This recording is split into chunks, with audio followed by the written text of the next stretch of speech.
मित्रों, समस्याएं उतनी ताकतवर कभी नहीं हो सकती जितना हम उनको मान लेते हैं। आपने कभी सुना है कि रात्रि ने सुबह नहीं होने दी? जय श्री कृष्ण मित्रों, फिर एक बार बहुत बहुत हार्दिक स्वागत है आप सभी का। आज हम बात करेंगे मीन राशि के जुलाई से लेकर दिसंबर महीने तक के राशिफल की। राशिफल में आपके धन, व्यापार, नौकरी, परिवार, स्वास्थ्य, शिक्षा, वैवाहिक संबंध, प्रेम संबंध सभी बातों की चर्चा करेंगे और अंत में उपाय की चर्चा भी करेंगे। इसलिए वीडियो को पूरा अंत तक देखें व सुने, तभी आप मीन राशि वालों के 6 महीने के राशिफल की पूरी जानकारी प्राप्त कर पाएंगे।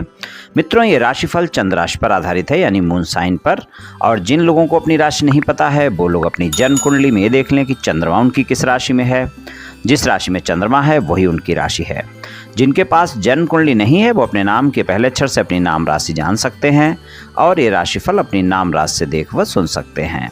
चलिए मित्रों, शुरू करते हैं, जानते हैं कि मीन राशि वालों को जुलाई से दिसंबर तक के समय में क्या परिणाम मिलेंगे।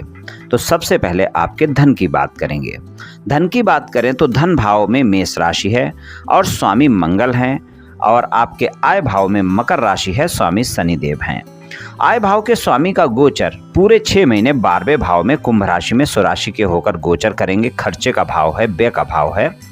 और आप देखें तो धन भाव के स्वामी जो मंगल हैं उनका जुलाई में गोचर अच्छा है। वो उनका जो 1 जुलाई को गोचर होगा वो सिंह राशि में 6ठे भाव में होगा। मंगल अपने गोचर में 6ठे भाव में अच्छे परिणाम देते हैं और 1 जुलाई से 18 अगस्त तक गोचर उनका यहीं पर रहेगा। धन के मामले में परिणाम आपको बेहतर मिलेंगे, लेकिन आपको नहीं भूलना चाहिए कि धन भाव में ही आपके राशि स्वामी गुरुदेव का गोचर है। राहु का गोचर वहाँ पर पहले से है, गुरुदेव का गोचर भी वहाँ पर पहले से है, यानी राहु और गुरु युति में हैं आपके धन भाव में। गुरु चंडाल योग बना रहे हैं और वहाँ पर गुरु चंडाल योग आपके धन भाव में बन रहा है। अचानक लाभ और अचानक हानि के योग भी बना रहा है। तो यहाँ पर अगर हम देखें तो धन और आय के मामले में ये जो 6 महीने जाएंगे मिले जुले ही रहने वाले हैं।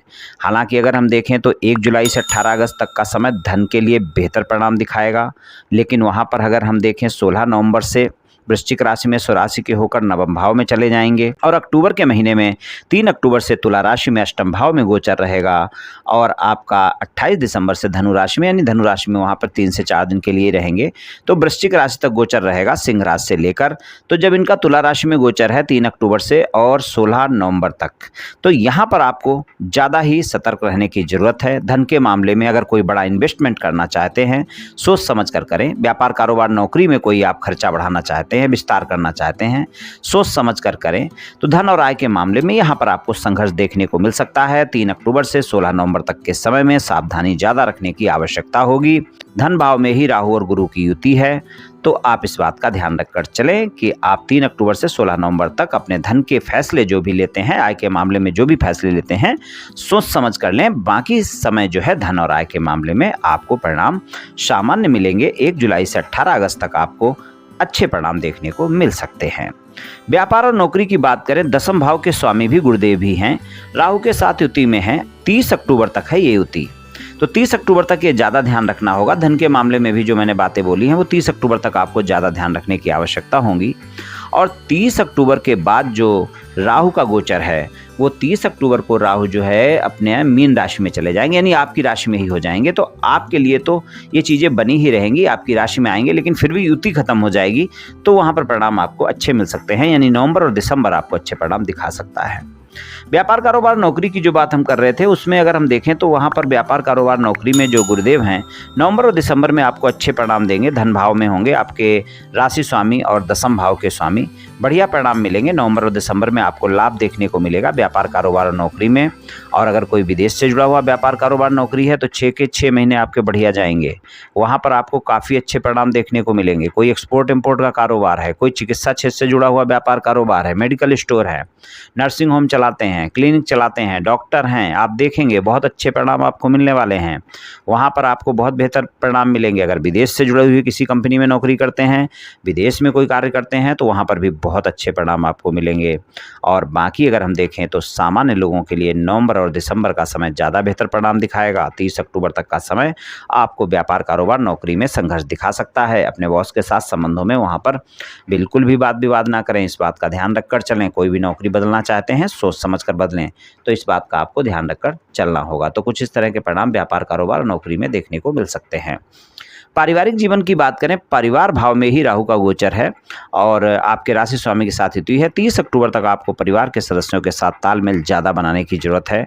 वहाँ पर छोटी छोटी बातें आपके परिवार के सदस्यों के साथ बड़ी हो जाएंगी और व्यर्थ के वाद विवाद हो जाएंगे।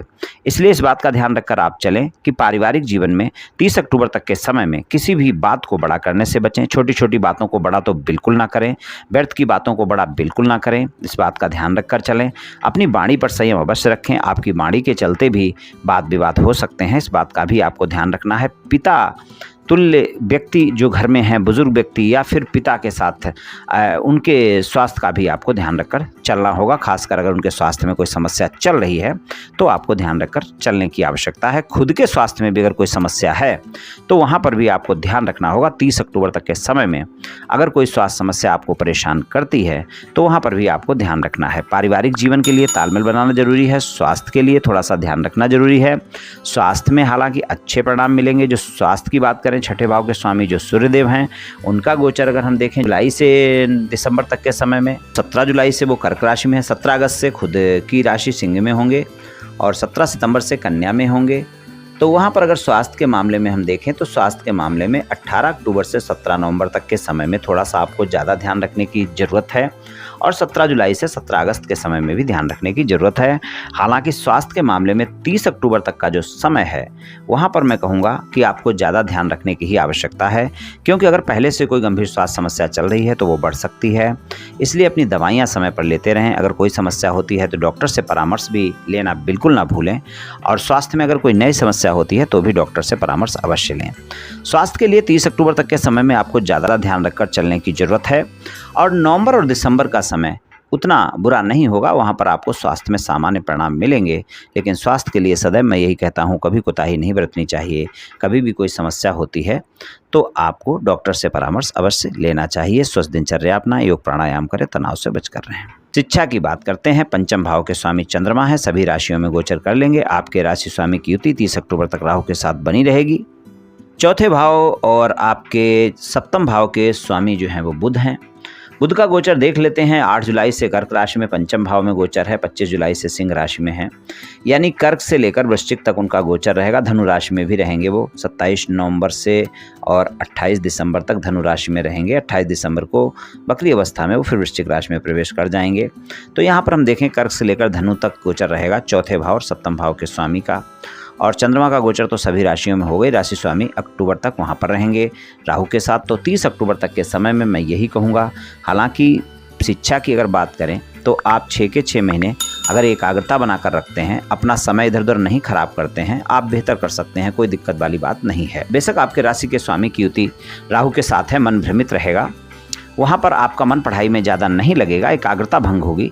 लेकिन थोड़ा सा भी अगर आप ध्यान रख लेंगे, एकाग्रता बनाकर रखेंगे, थोड़ा सा अपना मन पढ़ाई में लगाएंगे, इधर उधर समय नहीं खराब करेंगे, परिवार के कार्यों के चलते समय नहीं खराब करेंगे, मित्रों के साथ समय नहीं खराब करेंगे, शिक्षा में आप अच्छा कर पाएंगे। लेकिन फिर भी मैं अगर बात करूँ तो नवंबर और दिसंबर का महीना शिक्षा के लिए सबसे बेहतर रहेगा इन 6 महीनों में। बाकी समय पर थोड़े से अप एंड डाउन देखने को मिलेंगे। कभी आपका मन पढ़ाई में लगेगा और कभी नहीं लगेगा। कुछ इस तरह की स्थिति बनी रहेगी। अगर आप कोई कंपटीशन एग्जाम वगैरह की तैयारी कर रहे हैं, आप कोई कंपटीशन एग्ज़ाम देना चाहते हैं और वहाँ पर गवर्नमेंट से रिलेटेड कोई कंपटीशन एग्ज़ाम आपका है, तो वहाँ पर अगर हम देखें तो 17 अगस्त से 17 सितंबर तक का समय बहुत अच्छा समय है। जब आप प्रयास करें आपको सफलता भी मिल सकती है। नवंबर और दिसंबर का महीना भी बेहतर परिणाम आपको दिखाएगा, वहाँ पर भी अच्छा है कंपटीशन एग्जाम के लिए। वैवाहिक संबंधों की बात करें, बुध का गोचर अभी हमने देखा था जो सप्तमेश हैं आपके कन्या राशि है सप्तम भाव में, और बुध का गोचर कर्क राशि से लेकर धनु राशि तक रहेगा। तो यहाँ पर अगर हम देखें तो वैवाहिक संबंधों में आपको अच्छे परिणाम मिलेंगे। जीवन साथी के साथ संबंधों में मधुरता भी बनी रहेगी। रोमांस तो काफ़ी रहेगा जीवन साथी के साथ, लेकिन 19 अक्टूबर से और 6 नवंबर के बीच का जो समय है वहाँ पर रोमांस ज़्यादा होगा, लेकिन वहाँ पर कुछ न कुछ आपके संघर्ष देखने को मिल सकते हैं वैवाहिक संबंधों में। हालांकि सप्तमेश का जो गोचर है वो लगभग ठीक है, कोई दिक्कत वाली बात नहीं है। सप्तमेश के गोचर में आपको परिणाम अच्छे मिलेंगे, लेकिन थोड़ा सा आपको वाणी पर संयम अवश्य रखना होगा। 19 अक्टूबर से और 6 नवंबर तक का जो समय होगा वहाँ पर आपको अपने जीवन साथी के साथ किसी किसी भी तरह के व्यर्थ के वाद विवाद से बचना है। हालांकि उस समय पर रोमांस ज़्यादा रहेगा आपका, लेकिन वहाँ पर अगर आपके ससुराल पक्ष के लोगों के साथ कोई वाद विवाद चल रहा है तो वो बढ़ सकता है। और वहाँ पर आप अपने जीवन साथी के सामने ससुराल पक्ष के लोगों के बारे में उस समय पर अगर कोई भी वाद विवाद करते हैं, कोई भी टीका टिप्पणी करते हैं तो वाद विवाद बढ़ सकता है। इस बात का ध्यान रखकर चलना होगा। और बाकी जो भी समय है बचा हुआ, वहाँ पर आप देखेंगे सामान्य परिणाम मिलेंगे। थोड़ा बहुत संघर्ष तो हर रिश्ते में रहता है, तो अप एंड डाउन थोड़ा बहुत तो आपको देखने को मिलेगा। कुल मिलाकर अगर मैं इन 6 महीनों में देखूं तो 19 अक्टूबर से 27 नवंबर तक का समय ऐसा निकल रहा है जब आपके जीवन साथी के साथ कोई न कोई छोटे मोटे वाद विवाद देखने को मिल सकते हैं। हालांकि इस समय पर कोई न कोई आपकी यात्रा भी हो सकती है, और अगर यात्रा होती है तो आप देखेंगे वहाँ पर संबंध मजबूत होंगे, वहाँ संबंध अच्छे रहेंगे। लेकिन यहाँ पर अगर हम देखें तो 19 अक्टूबर से 27 नवंबर तक का ऐसा समय होगा जब छोटी छोटी बातें आपकी बड़ी हो सकती हैं, व्यर्थ के वाद विवाद हो सकते हैं, तो वहाँ पर थोड़ा सा ध्यान रखकर चलें। और अगर जीवन साथी के साथ किसी भी तरह का कोई वाद विवाद चल रहा है तो सबसे अच्छा समय यहाँ पर 6 महीनों के अंदर 1 अक्टूबर से लेकर 19 अक्टूबर तक का है, जब आप अपने वाद विवाद समाप्त कर सकते हैं और अपने साथी के साथ समझौता कर सकते हैं। हालांकि नवंबर और दिसंबर के महीने में आप देखेंगे रोमांस तो ज़्यादा रहेगा, पर वहाँ पर भी थोड़ी बहुत गलतफहमियां वैवाहिक संबंधों में आपके हो सकती हैं और वाद विवाद हो सकते हैं। थोड़ा सा इस बात का ध्यान रखकर चलना होगा। कुल मिलाकर मिला जुला परिणाम रहने वाला है वैवाहिक संबंधों में। जो समय मैंने बताया है उसका थोड़ा सा आप ध्यान रखकर चलें। बात करते हैं प्रेम संबंधों की। प्रेम संबंधों की बात करें तो पंचम भाव के स्वामी चंद्रमा ही हैं, और चंद्रमा जो है आपके सभी राशियों में गोचर करेंगे। प्रेम संबंधों में भी 30 अक्टूबर तक के समय में छोटी छोटी बातें आपके प्रेमी प्रेमिका के साथ बड़ी हो सकती हैं। रोमांस बना रहेगा। नए प्रेम संबंध है तो ज़्यादा अच्छे परिणाम देखने को मिलेंगे, लेकिन फिर भी आपको थोड़ा सा ध्यान रखकर चलना होगा। अपनी वाणी पर संयम रखना होगा। पुरानी बातों को लेकर गलतफहमियां बिल्कुल ना होने दें। नवंबर और दिसंबर के महीने में ज़्यादा गलतफहमियां हो सकती हैं। 30 अक्टूबर तक का समय आपकी वाणी के चलते ज़्यादा गलतफहमियां बढ़ा सकता है आपके प्रेमी प्रेमिका के साथ। और नवंबर और दिसंबर में भी कोई बहुत अच्छा नहीं होने वाला है, क्योंकि राहु आपकी राशि में आ जाएंगे और केतु आपके सप्तम भाव में रहेंगे, तो वहाँ पर भी बहुत अच्छे परिणाम की उम्मीद आप नहीं कर सकते हैं। तो थोड़ा सा आपको संयमित तो रहना ही पड़ेगा प्रेम संबंधों में। और जो आपके अष्टम भाव और तीसरे भाव के स्वामी जो शुक्र हैं, उनका गोचर जो है 7 जुलाई से सिंह राशि में छठे भाव में होगा, और सिंह राशि से लेकर वृश्चिक राशि तक उनका गोचर बना रहेगा। तो यहाँ पर अगर हम देखें तो मिले जुले परिणाम प्रेम संबंधों में भी देखने को मिलेंगे। आपको थोड़ा सा धैर्य और संयम का परिचय देना होगा। अपने साथी के साथ तालमेल बनाना होगा। अपने साथी पर भरोसा दिखाना होगा। कोई भी प्रतिक्रिया देने से पहले अपने साथी की बातों को भी सुनना होगा। छोटी छोटी बातें बड़ी करने से बचना होगा। इस बात का तो आपको ध्यान रखकर चलना ही होगा। प्रेम संबंधों में भी, प्रेम संबंध और वैवाहिक संबंध दोनों जगह आपको गलतफहमियों से बचकर रहना है। इस बात का आपको ध्यान रखकर चलना है। तो कुछ इस तरह के परिणाम मिल सकते हैं मीन राशि वालों को इन 6 महीनों में। उपाय की बात करें तो सबसे अच्छा उपाय यही है कि गुरुवार वाले दिन आप केले के वृक्ष की पूजा करें, उस पर चने की दाल अर्पित करें, और मंदिर में गुरुवार को ही पुजारी को चने की दाल का दान कर दें। आपको काफ़ी अच्छे परिणाम देखने को मिलेंगे। कुछ नहीं कर सकते हैं तो गुरुवार वाले दिन गाय की सेवा करें और विष्णु सहस्त्र नाम का पाठ करें या सुने। इससे भी आपको काफ़ी अच्छे परिणाम देखने को मिलेंगे। गाय की सेवा में आप गाय को आटे की लोई खिला सकते हैं, उसमें चने की दाल थोड़ी सी भर दें तो और अच्छा रहेगा। तो ये उपाय आप कर लें मित्रों, निश्चित ही आपको लाभ मिलेगा। तो मित्रों, आज मैंने आपसे मीन राशि वालों के जुलाई से दिसंबर तक के महीने के राशिफल के बारे में कुछ चर्चा की। ये राशिफल सामान्य राशिफल है। ये सभी जातकों पर पूर्ण रूप से प्रभावी होगा ऐसा संभव नहीं है, क्योंकि आपकी जन्म कुंडली पर भी बहुत कुछ निर्भर करता है। आप सभी स्वस्थ रहें, आयुष्मान रहें, धनवान रहें, ऐसी मेरी श्री कृष्ण भगवान से प्रार्थना है। जय श्री कृष्ण।